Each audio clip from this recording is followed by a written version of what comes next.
Assalamualaikum warahmatullahi wabarakatuh. Waalaikumsalam Salam warahmatullahi wabarakatuh. sejahtera bagi kita semua, pemirsa Mayowa TV. Pada kesempatan kali ini kami hadir kembali dengan topik-topik seputar topik yang lagi hangat ya di Indonesia khususnya.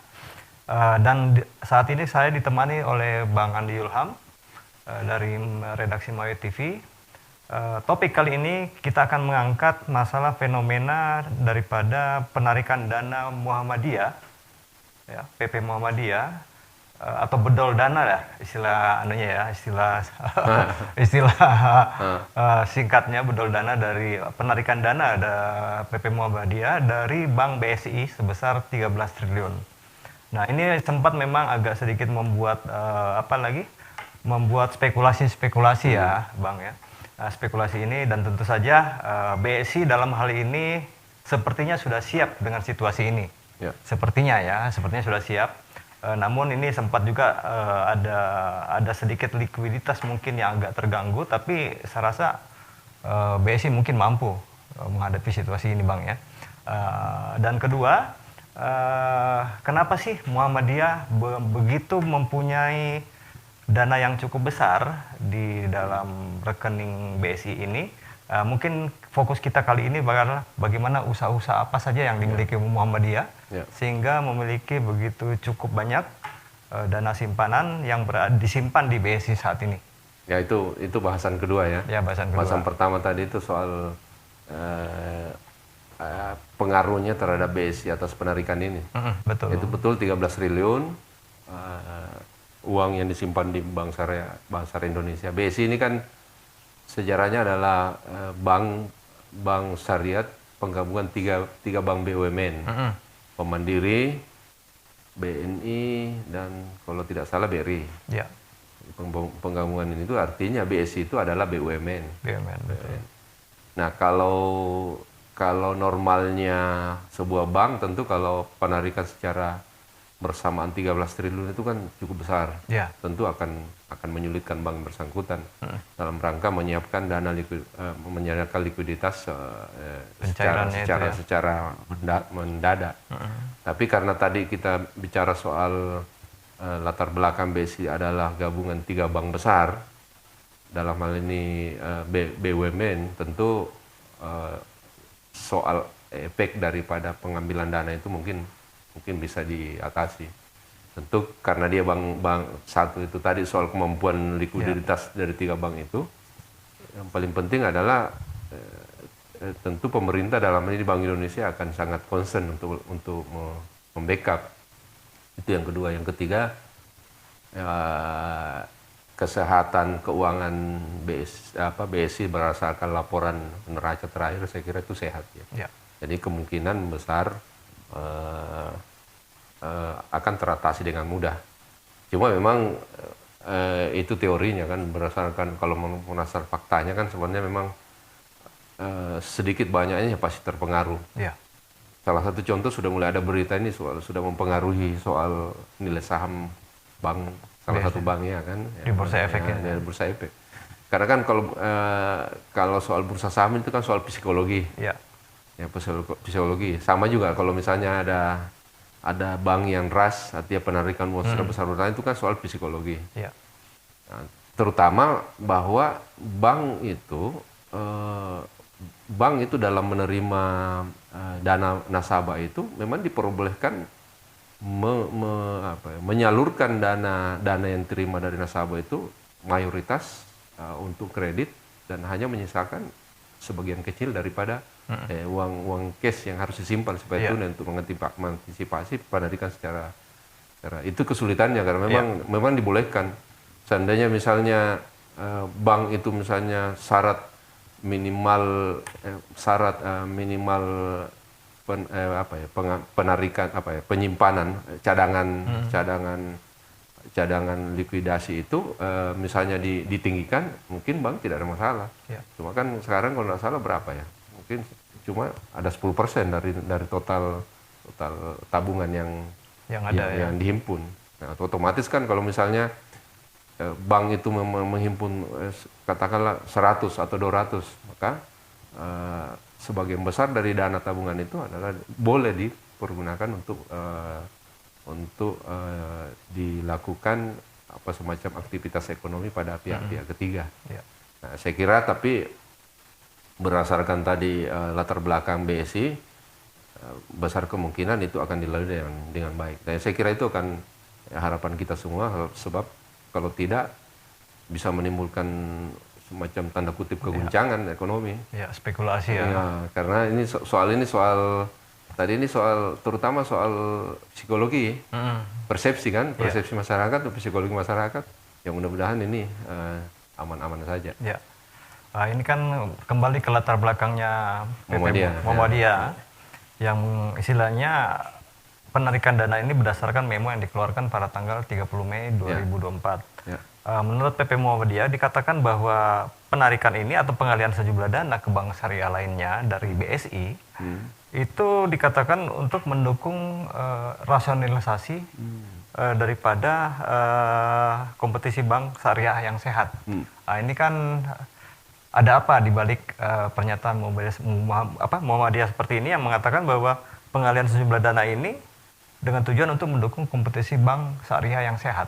Ya, ini kan soal kompetisi. Soal kompetisi kan maksudnya bahwa bank syariah di Indonesia kan bukan cuma BSI. Ada bank muamalat dan mungkin bank lain. Tentu mungkin maksudnya kalau mengacu pada alasan itu bahwa dia ingin membuat semacam pemerataan penempatan uang di semua bank-bank syariah itu. Kenapa? Karena kan Muhammadiyah kan concern terhadap pengembangan pembangunan UKM, usaha kecil dan menengah, sampai mikro dan lain sebagainya. Tentu dia berharap bahwa kalau bank lain juga disehatkan atau bank lain juga ditempatkan uang itu, maka peluang untuk menyalurkan dana-dana itu bisa merata dan terjadi tadi persaingan, ada kompetisi yang sehat antara bank syariah untuk melakukan menyalurkan kredit. Nah, itu saya kira sejalan dengan itu juga ada pernyataan resmi dari PP Muhammadiyah mengatakan bahwa itu menempatkan bank dalam satu tempat itu memang punya risiko tinggi. Konsentrasi keuangan itu penyimpanan uang di situ ya.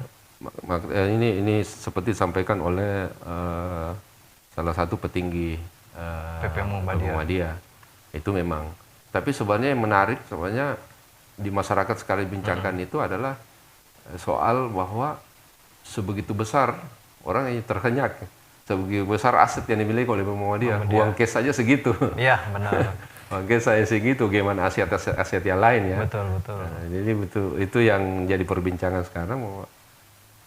Bahkan beberapa pihak menyatakan PP Muhammadiyah adalah organisasi kemasyarakatan yang satu-satunya organisasi kemasyarakatan yang mempunyai aset terbesar mungkin di dunia mungkin. Di Indonesia otomatis terbesar kan. Iya.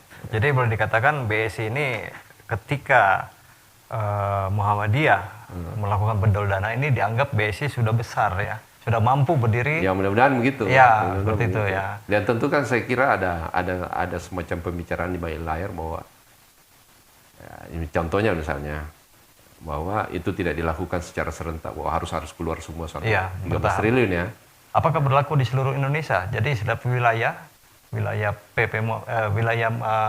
Muhammadiyah di provinsi akan melakukan penarikan juga di BSI. Iya, saya kurang tahu. Tapi ini memang ada wacana itu bahwa seluruh Indonesia diimbau untuk menarik semua. Berarti secara bertahap ya. Cuma apakah jumlah 13 triliun itu juga mencakup seluruh tabungan yang ada di wilayah-wilayah, kita tidak tahu ya. Karena kan sistem keuangan Muhammadiyah juga kita tidak tahu apakah masing-masing wilayah juga punya kewenangan menyimpan uang atau tidak. Betul. Nah, ini saya kira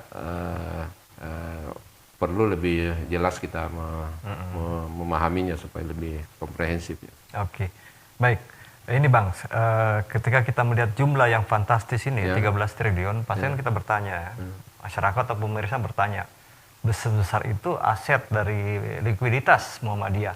Nah, seperti kita ketahui bahwa Muhammadiyah sendiri adalah sebuah organisasi atau lembaga yang menjalankan syiar Islam. Namun di sisi lain, dia juga menciptakan nilai-nilai amal usaha dalam tata laksana kemasyarakatan. Nah, ini kalau kita mau mengulik sedikit amal-amal usaha apa saja yang ada di Muhammadiyah? Boleh Bang Andi mungkin mempunyai referensi seperti apa? Banyak. Yang paling terkenal kan semuanya universitasnya tuh. Universitas Universitas. Muhammadiyah ya. Oke, siap. Unismu kan berapa unismu besar di tanah air kan kita tahu. Unismu Malang, Iya. Universitas Yogyakarta, termasuk Universitas di Makassar kan besar sekali dan jumlah mahasiswanya besar sekali.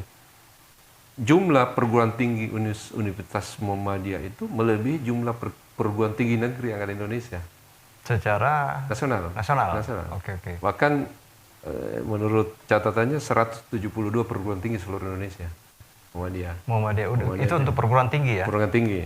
Belum yang lain. Belum yang lain ya? Ini berdasarkan data Taman Kanak-Kanak dia punya 3.370. Ya. Taman Kanak-Kanak kan juga meskipun dia misinya sosial tentu juga ada penghasilan. Terus sekolah dasar ada 2.901. Cukup besar ya? Banyak sekali. Sekolah dasar. Sekolah menengah atas 1.700. Terus sekolah menengah pertama 1.761. Terus sekolah menengah atas 941. Itu baru sekolah. Baru sekolah ya? Baru sekolah. Jadi kalau nggak salah ada rumah sakit juga? Di rumah sakit sama. Rumah sakit malah mungkin menghasilkan lebih besar ya. Lebih besar di situ. Karena kalau berdasarkan catatannya itu dia punya rumah sakit sebanyak 47, 217 poliklinik dan 82 klinik bersalin. Klinik bersalin itu kan kalau di Makassar itu ada berapa itu yang kita tahu itu klinik bersalin. Klinik bersalin itu juga cukup besar. Nah, saya kira inilah salah satu menjadi alasan kenapa Muhammadiyah begitu punya aset besar. Dan ini aset besar itu pengertian tadi itu kan baru yang terungkap di BSI kan. Nah, ini kan BSI aset berupa barang dan sekolah tadi itu kan dinilai aset. Total dari keseluruhan itu berdasarkan informasi yang kami dapat sampai 400 triliun total. Ya saking banyaknya itu kan dulu waktu zaman era Covid kan beberapa kali muncul di media bahwa justru pemerintah yang berutang kepada Muhammadiyah, rumah sakit Muhammadiyah ya. Gitu. Oke. Berarti ini sektor pendidikan boleh dikatakan paling menonjol ya? Di antara sektor-sektor amal usaha. Dan saya rasa juga di sini BSI pun harus mengucapkan terima kasih sebenarnya kepada Muhammadiyah karena sempat memberikan turut membesarkan BSI melalui harusnya begitu. Ya, istilahnya perputaran likuiditasnya PP Muhammadiyah ketika disimpan dananya di BSI. Harusnya begitu, tapi kan namanya juga bikin kaget. Karena kan bukan cuma itu, ternyata juga Muhammadiyah juga punya bank pembiayaan ya. Bank pembiayaan. Ada juga Baitul Mal, ada koperasi, ada minimarket. Minimarket 22, kedai itu sekitar ada 5. Bank pembiayaan rakyat, bank pembiayaan rakyat itu artinya BPR ya. BPR itu 26. Artinya Muhammadiyah juga punya kemampuan manajemen dalam mengelola sistem keuangan. Nah, inilah yang mungkin yang sekarang yang lagi dikaitkan, inilah yang mengaitkan bahwa sepertinya Muhammadiyah mempunyai rencana tersendiri terhadap uang mereka. Mungkin ya, salah satunya adalah mendirikan bank sendiri. Ya, kalau punya bank sendiri tentu dia akan leluasa kan. Nah, itu belum bicara masjid. Kalau masjid kan nirlaba ya. Nirlaba ya, betul. Jadi artinya aset. Tadi bicara aset. Aset itu artinya tanah dan bangunan ya. Yang 400 triliun itu konon informasinya kalau berdasarkan informasi yang beredar bahkan lebih banyak dari salah satu konglomerat Indonesia. Ini luar biasa. Ini fenomena Muhammadiyah ini. Inilah yang menjelaskan kenapa selama ini Muhammadiyah relatif lebih independen terhadap kebijakan politik pemerintah. Mungkin itu ya. Sudah mandiri di kakinya sendiri.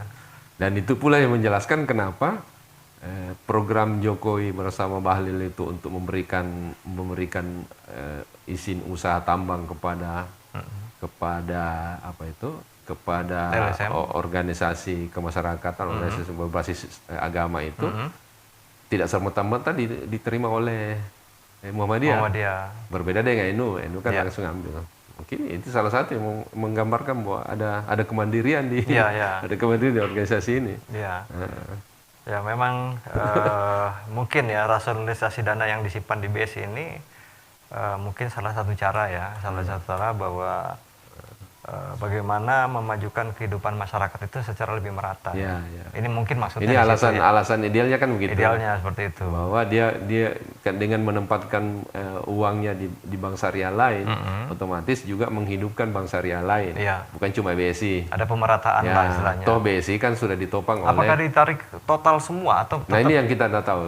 Kita sih harap tidak dilakukan secara ini karena kan total, akan menggoyang memang. Kita diharap dilakukan secara bertahap supaya kesehatan keuangan BSI juga tidak terganggu. Saya kira saya yakin ada kesepakatan di belakang itu, tentu ada negosiasi dan pembicaraan intensif antara mereka kan.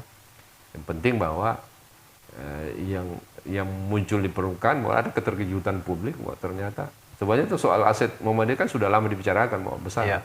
Tapi ini kan satu pembuktian bahwa uang cashnya aja bisa segitu. Uang cash yang di bank kan belum uang cash yang ada di unit-unit usaha lain. Di wilayah di wilayah atau bahkan mungkin di unit-unit usahanya kan. Atau mungkin ada juga di kawasan luar negeri kita bisa saja. Karena Muhammadiyah itu kan ada di luar negeri juga. Betul. Tapi kita tidak tahu seberapa besar bahwa ini. Ya saya kira Muhammadiyah juga bisa ini semacam saran juga kita supaya dia bisa masuk pada sektor-sektor bisnis yang umum ya, mungkin retail atau kebutuhan-kebutuhan hari-hari lainnya tentu. Contoh misalnya tadi kan sudah mulai ada supermarketnya atau minimarket. Saya kira mungkin agak bagus kalau mau dia akan banyak ke situ supaya ya ini kan terjadi sekarang ini dengan kisruh Israel dengan Hamas Palestina itu kan jadi muncul boikot terhadap sejumlah produk yang diduga beraliansi dengan Zionis. Itu memunculkan fakta bahwa hampir seluruh kehidupan kita ya memang dikuasai oleh perusahaan-perusahaan tertentu saja. Nah, saya kira mudah-mudahan ini bisa membangun kesadaran Muhammadiyah dan bukan cuma Muhammadiyah ya, kalau bisa komponen-komponen bangsa lain supaya juga tertarik untuk mengembangkan bisnis di kebutuhan hari-hari. Betul. Jadi dengan misalnya menguasai itu kita bisa istilahnya bisa berdaulat di negara sendiri secara ekonomi. Khususnya dari segi ekonomi ke masyarakat. Kalau pemerintah kan lain lagi, nanti kan BUMN-nya lain lagi. Tapi di bisnis masyarakat, saya kira penting dipertimbangkan oleh Muhammadiyah untuk membangun juga bisnis-bisnis yang sektor kebutuhan sehari-hari. Kebutuhan sehari-hari kan apalah yang namanya sabun, yang namanya sampo, yang namanya minyak goreng. Ya mungkin perlu ya. Saya nggak tahu ya apa anunya. Tapi akan lebih bagus begitu. Kalau dia masuk ke sektor itu mungkin bisa lebih bagus. Ini ada yang menarik juga, ini tanggapan daripada OJK sendiri yang mengatakan yang sedikit meneduhkan yang sedikit meneduhkan keterkagetan penarikan dana sejumlah ini, bahwa mengatakan bahwa perpindahan dana atau bedol dana ini merupakan hal yang biasa. Namun yang tanda kutip di sini sebesar 13 triliun itu dalam saat penarikan entah mekanismenya seperti apa, apakah bertahap atau langsung tarik full dan masih ada tersimpan sebagian di sana. Nah itulah tadi yang kita bicarakan. Kita berharap ini kan apa kita bahas ini kan dalam rangka supaya mendudukkan suasana ya. Kita bicara ini karena kan kalau tidak ini efeknya besar bagi ekonomi kalau tidak terteduhkan. Nah tapi terteduhkan ini pengertiannya juga mesti rasional. Bahwa tidak ada masalah juga salah juga. Pasti ada masalah.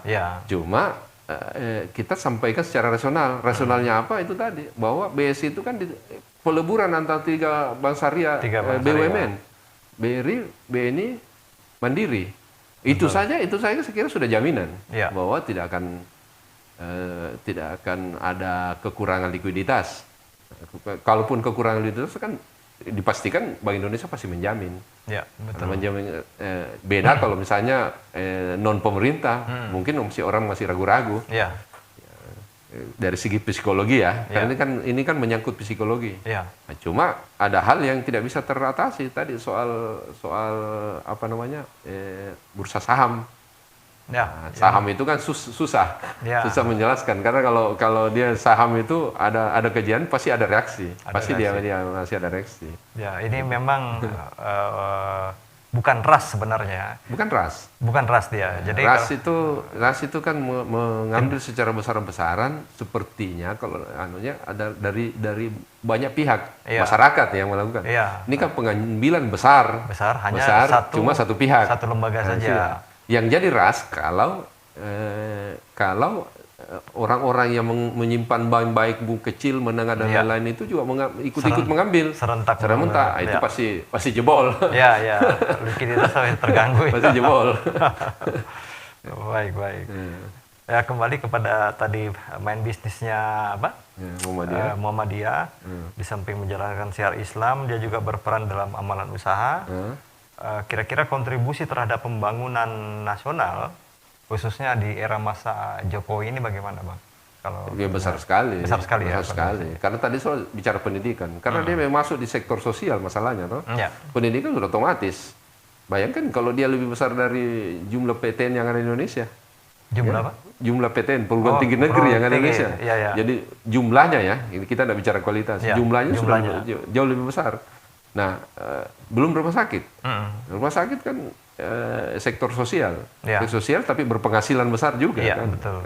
Nah itu saya kira peran Muhammadiyah dan ya tentu juga ormas lain ya. Kan kita tahu NU juga punya banyak sekolah, punya banyak rumah sakit juga. Peran serta ormas seperti itu di negeri kita ini besar sekali. Itulah yang semuanya menjadi perbincangan di publik sekarang ini bahwa upaya pemerintah memberikan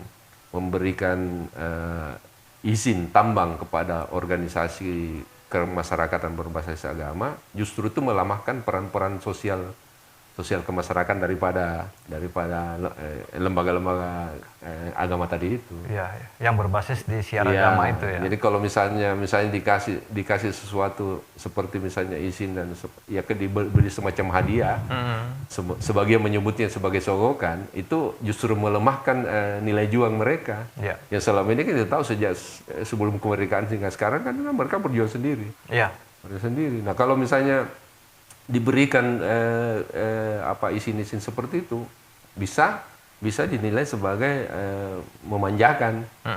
Akhirnya bisa menurunkan nilai juang. Belum nanti kan banyak efek-efek lainnya. Kalau ada uang kan nanti berebut orang, berkelahi nanti di situ. Nah itu saya kira jadi beralasan kenapa organisasi keamanan seperti PGI dan KWI ya, organisasi Kristen sudah menyatakan menolak. Bahkan beberapa petinggi Muhammadiyah menyatakan menolak, menyarankan untuk menolak karena kan tidak punya hak. Din Samsudin dan kalau tidak salah Amin Rais sudah menyarankan jangan diterima. Tapi khusus NU ada yang menarik bahwa sejumlah alumni UGM yang berlatar belakang NU itu mahasiswa ya, alumni UGM berlatar belakang NU menyatakan untuk supaya menolak itu. Mungkin itu pertimbangan mereka supaya tadi kan bicara soal peran ormas ini terhadap Indonesia ya, kemajuan Indonesia. Saya kira ini peran sosial keagamaan, sosial kemasyarakatan mereka besar sekali. Nah itu jangan jadi mungkin begini ya, mungkin jangan sampai dilemahkan dengan cara-cara model-model hadiah-hadiah tadi itu. Ya. Berarti ini sebenarnya kecenderungan agar tidak terjadi konflik yang lebih sporadis ya. Karena ini kan ibaratnya diberikan kepada simpul-simpul yang kecil-kecil seperti tadi lembaga-lembaga ini lembaga-lembaga sosial kemasyarakatan. Akhirnya yang muncul kalaupun tidak diatur dalam sebuah regulasi mungkin akan lebih buruk lagi. Ya. Yang paling parah begini, organisasi kemasyarakatan itu tidak punya keahlian di bidang itu. Ya. Yang kedua, ya regulasi sudah menyebutkan bahwa ormas tidak secara legal perusahaan ya tidak punya hak. Iya. Nah, kalau kata Jokowi ya bukan ormasnya yang melaksanakan, nanti dia bikin badan usaha. Iya. Nah, badan usaha. Ya, ada juga yang bilang begini, kalau dia tidak bisa nanti dikerjakan oleh para pengelola tambang yang besar. Iya, iya. Kalau begitu modelnya kan berarti sama aja. Iya, Kembali iya. lagi kepada kembali aja. Dia cuma jadi calo jadinya lama-lama Iya, kan. iya, iya. Malah bisa memperburuk situasi. Banyak hal lah.